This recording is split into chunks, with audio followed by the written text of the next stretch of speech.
saludo a este espacio que nos ha permitido la Unlibro 2024, Palabras Vivas. Agradecemos también, Jonathan, que hayas recibido y aceptado esta invitación desde el Libro Total, desde la Biblioteca Libro Total, en la que está afortunadamente una de tus producciones, digamos tu segunda publicación, que nos interesó mucho y nos gusta comentar o nos gustaría comentar. Bueno, este programa se llama Café con Autor, Escritura Portátil. Vamos a intentar siempre comentar algo de lo que desde tu propio proceso creativo has podido construir pues, para llevar el proceso de escritura a su final. Yo quiero antes presentarte mínimamente Jonathan David Acevedo, escritor bumangués, músico empírico y filósofo de profesión. Antes todo era monte, cuentos para leer con vela. Es el segundo libro que publica bajo su autoría. En 2021 sacó a la luz El clamor de un presidiario y ha escrito algunas reseñas y artículos para la revista urbana H Universo Hip Hop. En el 2020 fue nominado a los premios de periodismo Luis Enrique Figueroa y en su carrera musical ha publicado 5 discos, que creo que de esos nos vas a hablar también esta mañana. Crea cortometrajes, documentales, sonoros y talleres de creación musical para niños, para la Escuela de Medios de Comunicación. Este libro del que hablábamos antes todo era monte, quisiera, antes de darte la palabra, Jonathan, leer un poquitín del prólogo, ¿sí? Que me gustó mucho, me llamó la atención, para que ustedes se queden sencillamente con lo que de aquí va a tratar. Antes todo era monte, cuentos para leer con vela. Es un libro de cuentos que narra, desde la voz de un bumangués criado en un barrio marginal, algunas de las problemáticas más latentes de la sociedad actual, las cuales rozan con el ámbito de lo trágico y filosófico. Estas problemáticas que se encarnan en el desarrollo de la cotidianidad, en este caso Bucaramanga, son expuestas de una forma versátil y autóctona que hacen que el lector que tenga la oportunidad de relacionarse con el texto pueda sentir una experiencia cercana con la región por medio del desarrollo y la voz de los personajes en cada cuento. ¿Cómo estás? Muy bien, muchísimas gracias, Sandrita, gracias a la Casa del Libro por esta invitación y pues nada, acá estamos. Bueno, ya cuando partimos desde esa historia y bueno, muy interesante, una serie de cuentos que pudiesen ser también relatos abiertos, que de alguna manera también son una forma de crónica, ¿sí? que los extraes de tu entorno. Entonces ahí ya yo creo que sería muy interesante. Si estás sacando todo de lo que te rodea, si tu interés es darle voz a esos que no tienen voz de alguna manera, ¿cómo enfrentas entonces dentro de esta escritura portátil? ¿Cómo te aproximas a esos procesos de escritura creativa? Si crees, por ejemplo, y me vas contestando todo lo que vayas queriendo, si crees, y creo que ya lo hablábamos anteriormente, en que existe o no existe un ritual, una inspiración o no. Primero que todo, pues me gustaría decir que solamente pues no escribo cuentos, ensayos, crónicas, sino también escribo música, ¿sí? Entonces soy compositor de música rap. Quizá eso tiene una técnica específica, entonces quisiera comenzar con algo, y es que no hay figura que tenga un halo más místico o más mítico que la figura del creador, que la figura del escritor, que la figura del artista. Entonces, ¿qué pasa? Al tener esto un halo místico, entienden la profesión como algo que no lo puede hacer muchas personas. Entonces llega el mito de la inspiración. Digo el mito porque quiero hablar de la inspiración como un mito. Entonces, si tú no estás tocado por la musa una mañana con el pétalo de una rosa, tú no escribes. O solamente tú escribes cuando estás en un profundo momento emocional, de decepción. Y pues una persona que vive de la escritura no puede tomar eso así. Y eso no lo digo yo, eso ya lo dijo muchos años Edgar Allan Poe. Y Edgar Allan Poe es un autor que muchas personas lo conocen o lo leen queriendo encontrar relatos de terror. pero hay una clave para leer a Poe y es como autor de novelas policíacas. Si nosotros tenemos un poquito de conocimiento sobre las novelas policíacas son como un problema matemático. O sea, tienen unos pasos, tienen unos tips, tienen cosas ocultas y tienen un desenlace que une todas las piezas, un engranaje. Entonces, ¿qué decía Poe? Poe es precursor de la novela policíaca con dos cuentos, uno que es El Escarabajo de Oro y otro Los Crímenes de la Calle Morgue. Él dice, no solo El Escarabajo de Oro ni Los Crímenes de la Calle Morgue los escribí con esa estructura matemática, el Cuervo también lo escribí así, ¿sí? ¿Qué pasa? Eso desmitifica un poco la figura del artista arriba intocable que tiene que inspirarse para escribir. No, o sea, cuando uno quizá escribe música o escribe un ensayo filosófico, uno hace el papel de un arquitecto. O sea, un arquitecto no llega a echar cemento, a tirar ladrillo, a tirar metro sin tener planos. Entonces, para escribir un texto también se puede escribir con planos, o sea, con tips, con formas, con engranajes. Esa es la forma como quizá yo construí este texto. En filosofía le llaman logos y lexis. La lexis es la forma, o sea, cómo voy a decir las cosas. Y el logos es qué voy a decir, o sea, el contenido. Cuando por lo menos tenemos esas dos cosas súper claras, nos es muchísimo más fácil el proceso creativo, porque yo sé que voy a escribir un libro de 120 páginas con 10 cuentos, que cada cuento va a tener 12 páginas, que el prólogo va a ser sencillo, que no sé, que mi portada va a ser colorida, que voy a ilustrarlo, que quiero una portada estilo manga. O sea, antes de tener ¿cómo decirlo? Antes de practicar el ejercicio de sentarme a escribir, ya para escribir una obra tengo todo eso claro. Obviamente, no siempre es así porque uno siempre no se sienta a escribir obras. Todos creo que tomamos notas, ¿sí? Entonces, hay varias cositas que se pueden desmitificar de eso. O sea que tú como escritor y como filósofo, ensayista y además músico, nos estás contando que se necesita un plan previo, ¿sí? Un plan previo que incluye eso que me estás diciendo, el contenido, saber exactamente de qué vas a escribir. Ahora, ¿de dónde sacas eso, saber qué quieres escribir? Es decir, ¿estás investigando permanentemente? ¿Es algo que te resuena?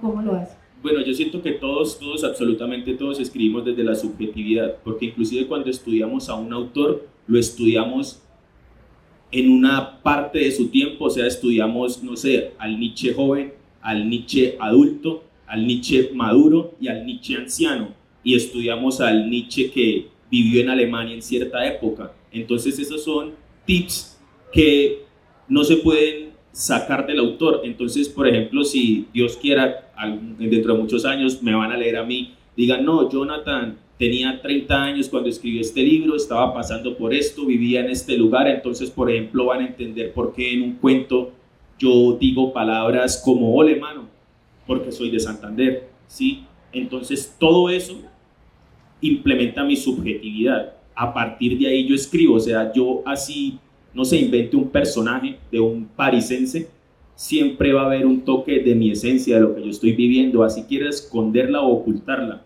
Esos escondirijos, por decirlo de alguna manera, dicen cosas, ¿sí? Entonces, siempre escribimos desde el lugar y desde el sujeto. Bueno, entonces no hay un proceso como enfrentarnos a una página en blanco. Entonces te pregunto, Jonathan, ese libro y sobre todo esa serie de relatos, de cuentos, ¿cómo fue ese proceso? Pues vienen de tus amigos, de tus vecinos. ¿Por qué te interesaba asumir esa voz a través de esos personajes? Y además, ¿cómo estructuraste una voz narrativa pues muy cercana, muy personal?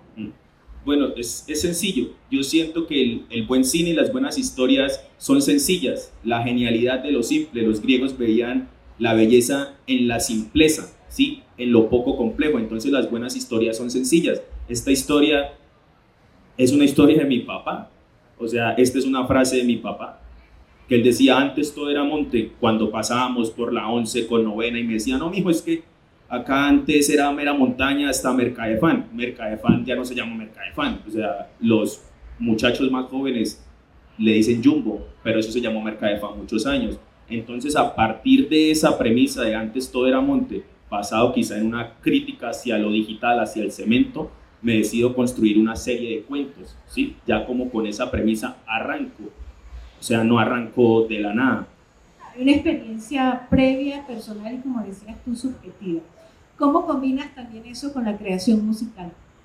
Bueno, antes de pasar a eso, esto un poco como recogiendo en los comentarios del colega, y es que es también mítico decir que nosotros nos sentamos a escribir de un tirón porque estamos inspirados o porque tengo los planos. No es así porque, o sea, a ver, es que quisiera de pronto como ir un poco hacia la crítica de lo místico. Obviamente también uno toma notas. Eso es, por ejemplo, un tip. Un buen escritor siempre está tomando notas. Y notas, yo recomiendo que sean notas escritas a mano. ¿Por qué? Porque no es lo mismo escribir que digitar. O sea, la conexión de la mano con el cerebro y el pensamiento es muy diferente a la de tocar una tecla. O sea, no es lo mismo hacer una H así que hacer una H así, ¿sí? Entonces, eso es, por ejemplo, un tip. Un escritor escribe en todos lados. O sea, a mí me ha pasado, yo me he estado bañando y he salido enjabonado a escribirme algo porque siento que se me va a ir. A eso de pronto llamo yo destellos de lucidez, que lo más importante es usted no dejarlos ir. O sea, si esté haciendo lo que esté haciendo, así tenga que parar, si va conduciendo, tiene que buscar una manera para no dejar ir esos pequeños destellos. También, como un modo de tip, no se puede usted remitir solo a esos destellos. O sea, en algunos momentos tendrá que esforzarse a escribir, porque es como el gimnasio. O sea, usted va al gimnasio y puede que todos los días no tenga la misma energía, si se tome las vitaminas, pero si quiere resultados tendrá un día que hacerlo a regañadientes. Entonces... Listo. ¿Cómo combinas entonces otra forma de creación que es la música? Bueno, lo que pasa es que la escritura del rap sí tiene ahorita, como en sentidos industriales, unas técnicas y una forma muy específica, que son ciertas barras, ciertos comienzos, ciertas técnicas, y lo que el compañero decía ahorita, que yo escribo primero el final, en el rap se llama escribir primero el punchline. El punchline es el golpe al final de la línea. Entonces, por ejemplo, la frase más interesante, o sea, con la que todo el mundo grita ¡ah!, usted no la escribe de primero, usted la escribe de último, y a partir de ahí reconstruye todo el verso. ¿Sí? Entonces, esa es una técnica. A mí, ¿qué pasa? Por ejemplo, a mí también me afecta el lugar, pero no me limita. O sea, yo he estado con personas que me han dicho, yo viví en la ciudad y me fui a vivir al campo para escribir porque yo no puedo escribir sin vista. Y eso me parece muy chistoso porque, o sea, tiene que tener un paisaje lindo para escribir. Yo creo que muchos escritores han escrito en lugares súper remotos. Las mejores historias vienen de Auschwitz, de gente que ha estado en cautiverio, que ha escrito mentalmente, o sea que ni siquiera ha escrito, sino que se ha aprendido sus historias y luego las ha pasado a un papel. Entonces, ese tipo como de confort es peligroso. O sea, uno tiene, obviamente, yo estoy hablando desde la perspectiva de alguien que ve la escritura como alguien profesional. Yo hablaba aquellas en un taller que estuvimos con los compañeros de la librería La Singla, estábamos con un autor que se llama Lucas Jaramillo, y él me dijo algo muy bonito, que yo nunca lo había pensado. Claramente es una persona con más edad que yo, y me dijo: Jonathan, yo creo que todo el mundo tiene que escribir un libro, todos, y tenemos que escribir un libro autobiográfico. Entonces, él, con muchísimo más bagaje, me decía: mire, estos son algunos tips, ¿sí? Levántese y escriba, haga al modo Dostoyevsky, duerma con el cuaderno debajo de la almohada, si se levantó algo, si usted no es de sueños lúcidos, levántese y anótelo. Pero teníamos como ese debate, todas las personas debemos, podemos, y estamos como no en la obligación, pero sí en la necesidad de contar nuestra historia, porque es eso: historia, autobiografía, memoria oral. Y eso es lo que haces cuando estás con estos jóvenes haciendo, háblanos de eso, por ejemplo, el concurso que tienes mañana. Háblanos cómo los incitas tú a hacer lo que haces. No, bueno, en contexto, lo que pasa es que el domingo a las 2 de la tarde, acá en Olivro, hay una batalla de freestyle, una competencia de freestyle en la tarima Entre Letras y Sabores, creo. Entonces, ¿qué pasa? El freestyle es una competencia de dos muchachos que están improvisando. O sea, ellos ni siquiera tienen nada pensado, es la máxima exposición de la espontaneidad. Pero ¿qué pasa? O sea, también ellos son un poquito más atrevidos porque el escritor es quisquilloso, nosotros somos quisquillosos, quizá todo el mundo tiene sus chocheras, como que yo nunca termino las obras, yo hay obras que nunca las sacaré, a eso yo le llamo fetos, o sea, hay muchos fetos que se abortan porque las obras son como hijos, o sea, usted tiene que usted pare ese hijo. Sócrates decía que uno para ideas, entonces, ¿qué pasa? Usted un hijo, cuando nace usted no dice, uy, no, este me salió orejón, yo ya no lo quiero, ya no, esto, borrémoslo, ¿no? Al hijo usted lo acepta, así son las obras, o sea, las obras tienen que tener un final, o si no, no sería una obra, y muchas veces también yo digo que es miedo y temor de equivocarse, pero cuando nosotros entendemos que somos etapas como que, bueno, este libro yo lo terminé y yo le di espacio al error, o sea, el error es humano, muchas personas ya lo quieren sacar y siento que es contradictorio, pero eso es un error, o sea, también hay que conservar las imperfecciones de nuestra carrera, ¿sí? Y eso es muy interesante porque entonces me lleva a preguntarte, si ya tienes también este mecanismo de creación, de lo que nos acabas de explicar, y tienes también como muy bien centrado que hay un oficio de escritor que no se debe a la inspiración. Pregunto, ¿puedes unir entonces entre la espontaneidad, ese flujo creativo que da el flash, a mí se me hace imposible pronunciarlo, y esa escritura de oficio que dice, no, o sea, tengo una idea y la voy construyendo, pero cuando me voy a sentar ya tengo un plan? Entonces, ¿cómo sería entonces ese flujo en esos momentos creativos? Bueno, yo quiero resumirle una frase que va a ser un plagio porque no me acuerdo dónde la leí, pero la volví de cabecera y si alguien la quiere volver de cabecera, cójanla. Y es que un autor dice, si la inspiración llega, que me encuentre trabajando. Sí. O sea, porque si la inspiración llega y lo encuentro ocupado, ¿de qué sirve que llegue? Entonces es bueno estar trabajando siempre para cuando ella llegue, sacarle el jugo que es.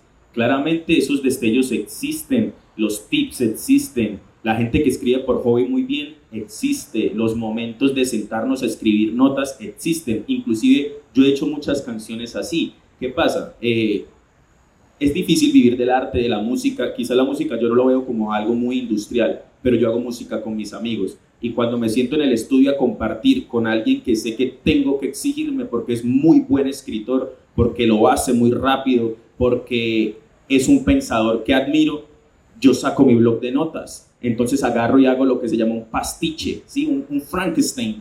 Nosotros le llamamos Frankenstein porque son pedacitos de todos lados para que salga el monstruo. Entonces agarro yo y digo, uy, bueno, esta idea que escribí qué días me sirve acá, con esta puedo comenzar. No, eso no siempre funciona, no siempre. O sea, puede ser que no funcione, pero es un tip. O sea, agarra usted ideas y ya tiene una estructura y lo saca. Es muchísimo más cómodo que comenzar de cero.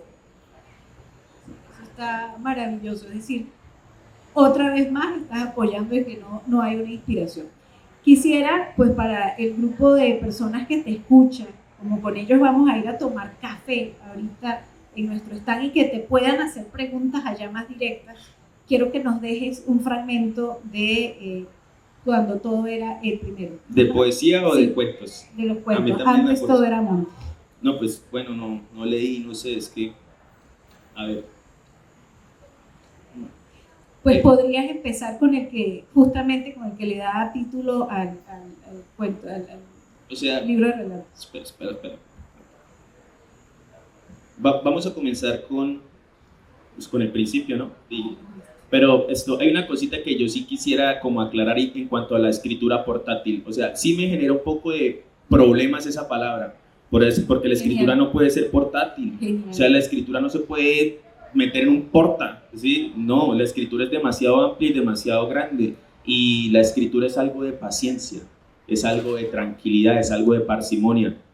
Vuelvo a traer los grandes aportes del colega y es que uno no puede escribir pensando en que tiene que pagar la luz y que mañana le mochan el gas. ¿Por qué? Porque filosóficamente los filósofos fueron los filósofos porque pues sí eran de la élite y podían disfrutar de algo muy bonito que se llama el ocio. Sí, usted tiene que tener tiempo de ocio y de ocio sano. Del ocio nace la escritura.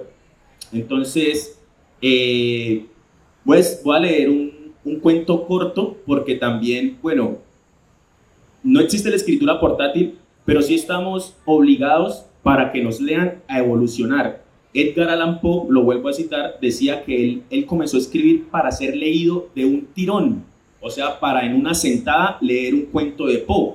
Obviamente, en esa época que 40 hojas era un tirón porque estaban acostumbrados a leer el Quijote, ¿sí? De 400. Ahorita un tirón no va a ser un cuento de Poe, ahorita un tirón es un tironcito más pequeñito. O sea, sí siento que hay que reducir la escritura para que la gente lea. Entonces voy a leer solamente un párrafo del primer cuento que se llama Estado de una muerte anunciada. Dice así, acá hay un subtítulo que dice: todo preguntar por es de alguna manera un interrogar a. Martin Heidegger. El cuento comienza así: lo último que colocó fue un estado de Facebook. La gente siempre ignora eso. Él estaba dando una alerta de que le iba a pasar algo. Él se metió en ese problema porque no quería que pasara nada. Él era un chino juicioso ya, solloza. Tranquila, mi señora, deme un momento y ya la atiendo. Se suena la nariz. Aquí nadie lo entiende a uno. Otro más para la lista. Para usted ya es normal, ¿cierto? Suena un radioteléfono. R, mi comando, ahí va en camino. Baja el volumen del radio. Mire, mi señora, yo le entiendo a usted.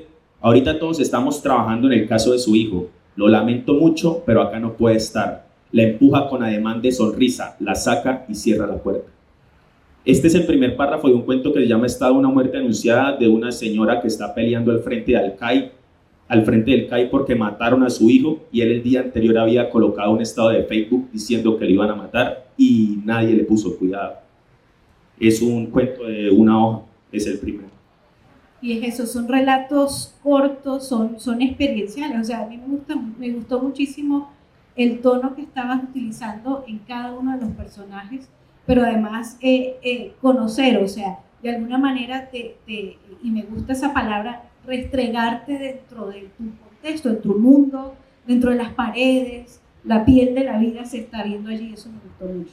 Sí, pues ya para cerrar, pues yo no puedo escribir como un muchacho que vive en Ruitoque Alto, sí, que desayuna salmón, o sea, porque es mentira, sí, yo toda mi vida crecí en el Kennedy, estudié en la UIS, me gradué yendo en cicla, entonces fue lo que yo vi, fue lo que yo viví, mi subjetividad es una forma de expresarla por la escritura.